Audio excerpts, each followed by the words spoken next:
Kita tahu bahwa kalau kita cerita tentang Nabi Zakaria ataupun Nabi Yahya, berarti kita terbayang dengan Baitul Maqdis, karena kedua nabi ini adalah orang yang memakmurkan Baitul Maqdis, hidup di zaman Nabi Isa alaihi salatu wassalam. Karena kelahiran Yahya itu hanya beda 3 bulan dengan Nabi Isa. Yahya dulu baru Isa. Artinya bahwa ketika itu hidup 3 nabi, Zakaria, Yahya, Isa, tetapi berbeda-beda daerah. Kalau Yahya itu ditugaskan di Urdun, mungkin sekarang disebut dengan Yordania, masih daerah Syam. Allah menyebutkan dalam Al-Quran, dalam surah Maryam ayat 12 sampai 14, Ya Yahya khudhil kitaba biquwwatin wa atainahul hukma sabiyyah. Wahai Yahya, ambillah kitab itu, maksudnya Taurat, dengan kuat, dan kami berikan kepada Yahya itu kebijakan dalam menyampaikan hukum sejak kecil. Artinya Yahya itu sudah diangkat menjadi nabi sejak kecil. Ini sudah sejak kecil sudah diangkat jadi nabi. Makanya dikisahkan di usia anak-anak, Yahya ini selalu diajak main oleh kawan-kawannya.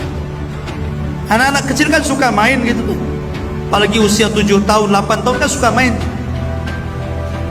Tapi Yahya mengatakan apa? Innama lastu, sesungguhnya saya tidak khuliqtu bil la'ibi, sesungguhnya saya tidak diciptakan untuk main-main. Kalau kalian main-main silahkan, tapi saya diciptakan bukan untuk main-main. Oh, kalau ada anak kecil kayak gini mantap. Justru anak kecil sebaliknya, saya diciptakan untuk main-main katanya. Tapi ini tidak. Dia mengatakan saya diciptakan untuk beribadah, bukan untuk main-main. Makanya Yahya itu sedari kecil dia betul-betul mengikuti gaya bapaknya Zakaria. Walaupun Yahya ini sebenarnya kelahiran yang aneh. Kenapa?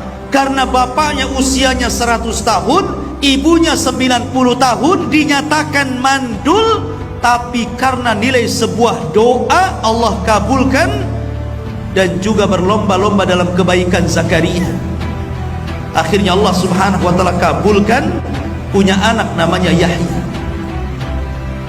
Kemudian Allah mengatakan, wahananan min ladunna, kami berikan hanan. Hanan itu biasanya dipakai dalam kalimat kasih sayang ibu kepada anak. Hananul walid liwalidihi, kasih sayang ibu kepada anak. Saya kira seorang ibu, saya yakin sangat sayang dengan anak. Tetapi Nabi Yahya alaihi salatu wassalam, Allah berikan sifat keibuan, seolah-olah dia sayang dengan bapaknya Zakaria, karena Zakaria sudah tua. Makanya diberikan sifat itu. Makanya di akhir ayat Allah mengatakan wa barran biwalidayhi, dan Yahya itu orang yang paling berbuat baik dengan orang tuanya. Wa hananan min ladunna, wa zakatan, orangnya bersih hatinya, wa kana taqiya, orangnya takwa, wa barram biwalidayhi, orangnya berbuat baik kepada orang tua. Lihat, walam yakun jabbaran asiyah, dan dia bukan orang sombong dan bukan ahli maksiat.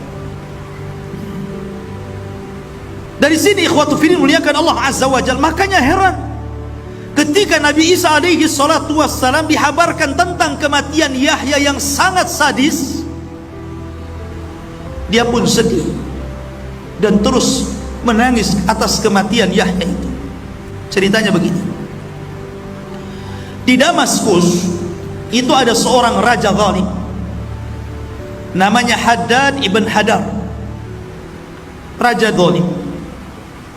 Tapi walaupun demikian, kalaupun ada apapun, raja ini terkadang juga minta fatwa kepada Yahya alaihi salatu wassalam. Allah takdirkan dia suka, dengan salah satu wanita. Sayangnya wanita ini masih mahramnya,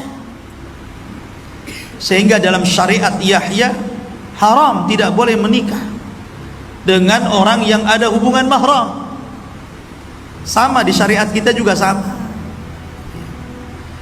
Tetapi karena orang tua gadis ini,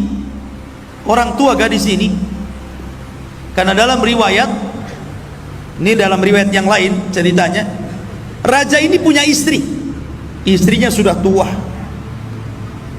kemudian dia punya anak, tapi bukan dari sang raja, dari bapak yang lain. Anak ini cantik. Lah si raja ini sudah tidak mau lagi sama istrinya karena sudah tua, jelek. Akhirnya sama istrinya itu disuruh nikah dengan anaknya, tapi bukan anak sang raja, dari laki-laki lain.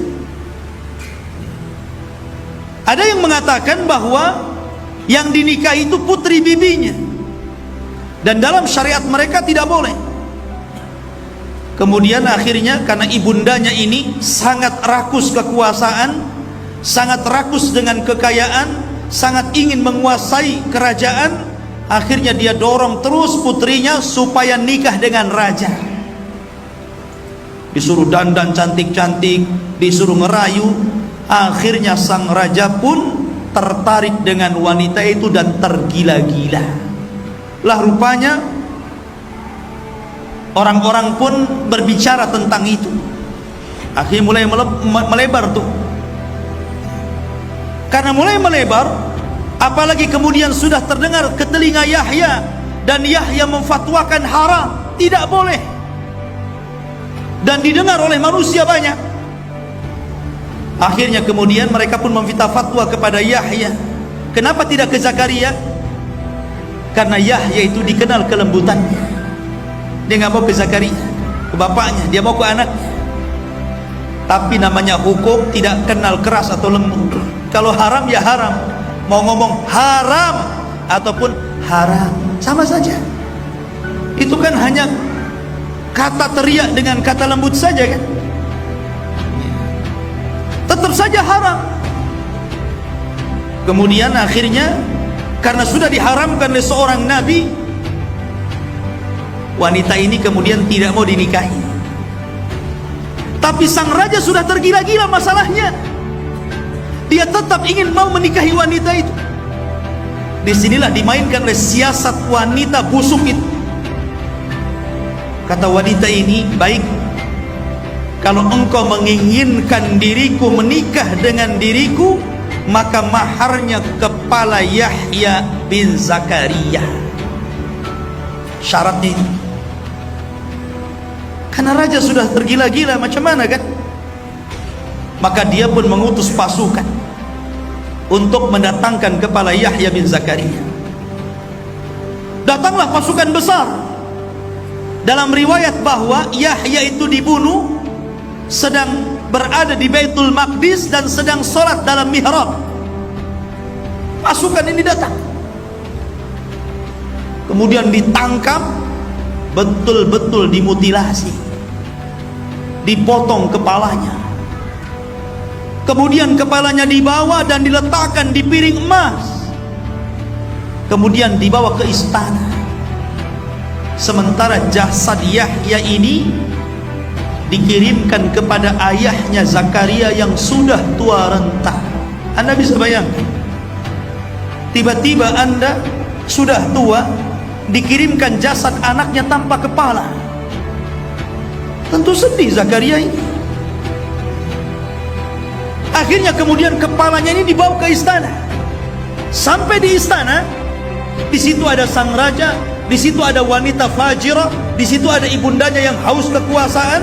Prajurit pun datang dan meletakkan kepala Yahya di atas bejana emas, kemudian disuguhkan kepada sang raja. Oh, wanita ini tertawa senang, keinginannya menjadi sebuah kenyataan. Tetapi Allah Subhanahu wa taala berfirman, "Wala tahsabannallaha mukhlifa wa'dihi rusulah, innallaha azizun dzuntiqam." Jangan kira Allah Subhanahu wa taala tidak pernah memberikan janji-janji kepada para utusannya. Sesungguhnya Allah kalau sudah menimpakan azab, maka Allah akan timpakan dengan sangat keras. Dan Allah juga berfirman, wala tahsabannallaha ghafilan amma ya'malu zalimun. Jangan kalian sangka Allah lalai dari perbuatan zalim kalian. Tidak, Allah tidak pernah lalai. Man adali waliyan faqad adantuhu bil harbi. Siapa yang memusuhi wali-waliku, maka dia sudah ngajak perang bersamaku, kata Allah Subhanahu wa taala. Maka ketika wanita ini tertawa terbahak-bahak karena bahagianya, tiba-tiba Allah kirimkan gempa dalam istana. Bergegar istana itu. Rupanya tanah yang diinjak wanita itu terbelah. Akhirnya wanita itu terperosok, sedikit demi sedikit masuk jasadnya, sehingga ketika sudah sampai kepala, tiba-tiba bumi itu merapat dan menjepit kepalanya. Sampai di sini, tinggal kepalanya saja. Maka orang-orang pun berteriak, apa yang kalian lakukan? Yang kalian bunuh ini seorang yang saleh, seorang nabi, kenapa kalian bunuh? Kama tadinu tudan. Sebagaimana kalian sudah memenggal orang ini, penggal kepala wanita itu, penggal kepala wanita itu.